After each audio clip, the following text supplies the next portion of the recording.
Hey, what's up, dudes? All right, dudes and dudettes. Let me start over.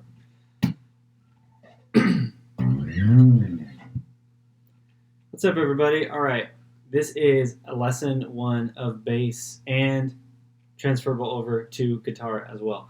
I'm just going to focus on the bass because I've been practicing quite a bit of bass lately, and it is very easily accessible to me at this point in time. So, this is what I'm going to be playing today. All right?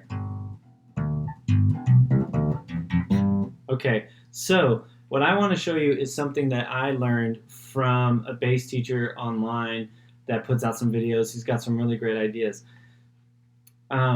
Again, just like the piano videos, I know that I think all of you are checking those out, which is great. Please work on that stuff at least a little bit every day. I'd say like 5-10 minutes every day on those scales and arpeggios. But for those of you that have access to a bass or a guitar, I also want you to start checking this stuff out for guitar now and bass. Now, if you don't have a bass and you're playing with a pick, just take no mind of me using my fingers right here and just insert your knowledge of using a pick here. I will probably be able to borrow a guitar from a roommate of mine and make a guitar specific a few guitar specific videos at some point, but for now this is what it is. So the concept that I was learning about is this really cool concept of 4+2. All right, so on the bass, when you're laying your fingers across the frets, you have 4 frets available, right? I'm counting out my fingers specifically, 1, 2, 3, and 4. So each finger is for each fret.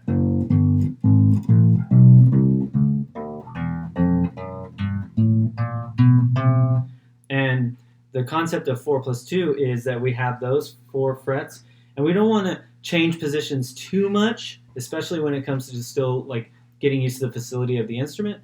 So what it means by +2 is you can also shift just really quick for 1 fret above towards the nut, or 1 fret down, which raises the pitch towards your other hand.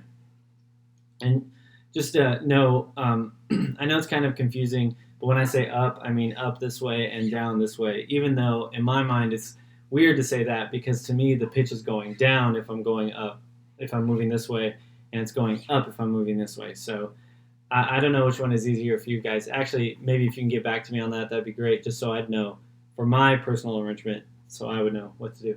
So if we're playing just a regular chromatic sort of a thing where we're just getting used to that, that's a really great way. If you're not used to doing that already, just playing it really cleanly as possible. And I find that when it comes to the finger placement, instead of here, you're more likely to buzz. I try to get it really close to the nut, to the fret itself, really close on the top end.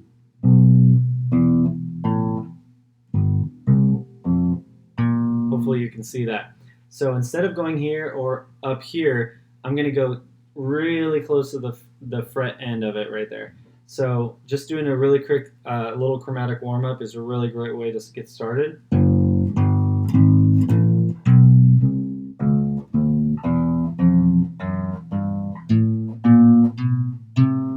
Okay, and I'm starting with my, the first fret that I'm using is actually fret 2, just to keep it a little bit more over here, all right? So with this exercise, we're going to look at the key of G major. Oh, surprise, surprise. That was for my first video. So G major on the bass, there's a couple different ways that you could do it. So here's the way that I'm used to doing it, which is where you start with your middle finger on the top string of the 3rd fret.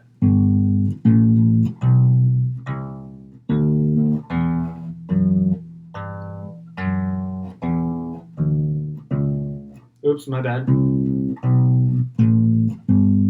All right.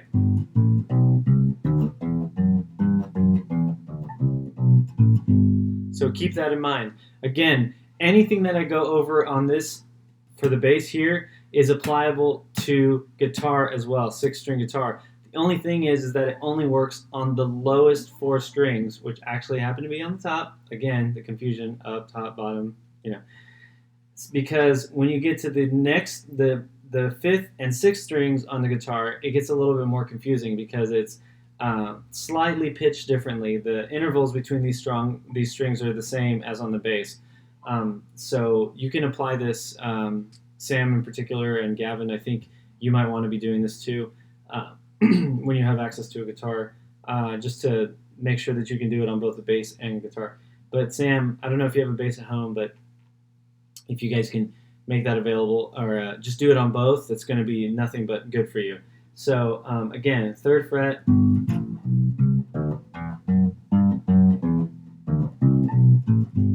trying to be in time, in tempo, nice and clean, and know exactly what they are. Now, another way to go about it is leading with the index finger on that first note.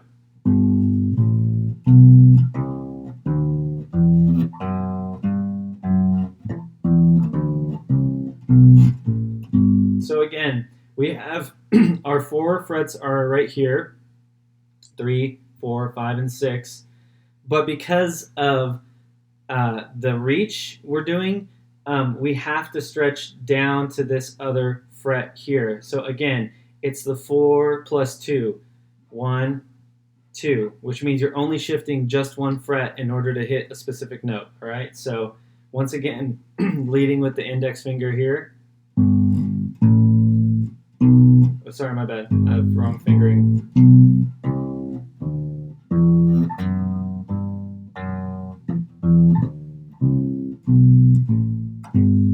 All right. So that's another way that you can play G major. Now, the really good thing about being able to play a major scale like this in these 3 different positions is that it helps you learn better where all the notes lie on the fretboard. So if we go back, let's go back to what we did before and say the notes as we play them, like I said, to do with the piano lessons. G. Oh, sorry. I don't have the virus. It's just that I got some food particles in my mouth or something, in my throat or something. G, A, B, C, D, E, F sharp, G, F sharp, E, D, C, B, A, G. Now, to the next finger I showed you. G, A, B, C, D, E, F sharp, G. See, and it just further strengthens what you know and what you're learning so that you can better get used to doing it in different places, so it's only going to help your facility later on. So here's the 3rd way that this really great bass player showed me, is playing, instead of G from here, there's another one over here. Let me see.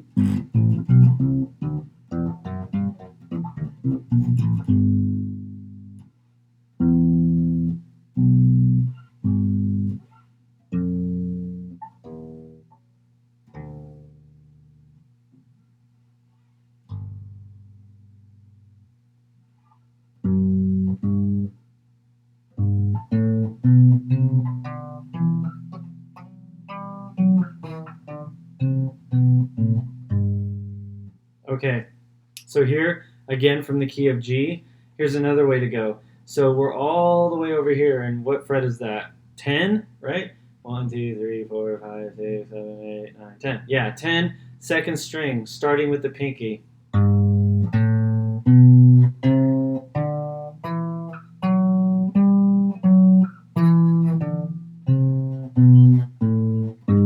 So I did have to shift down here because we're getting really high up on the register here, but that's not a big deal because it was 1 shift. I know that messes up the 4 plus 2 thing, but just roll with me on this one. So because we're still in the same key of G, okay? So G, A, B, C, D, E, F sharp, G, F sharp, E, D, C, B, A, G. All right. And this is all really good stuff because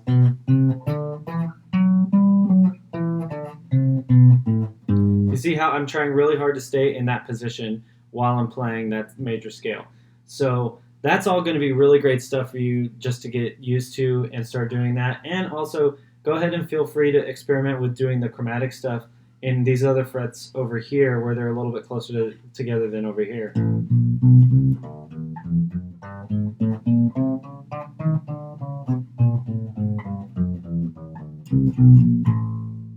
All right, check that out. Work on that a little bit. Send me a video of what you're working on when you get a chance so I can see how you're doing with that. And let's keep at it. I got more videos coming your way. Peace. See ya.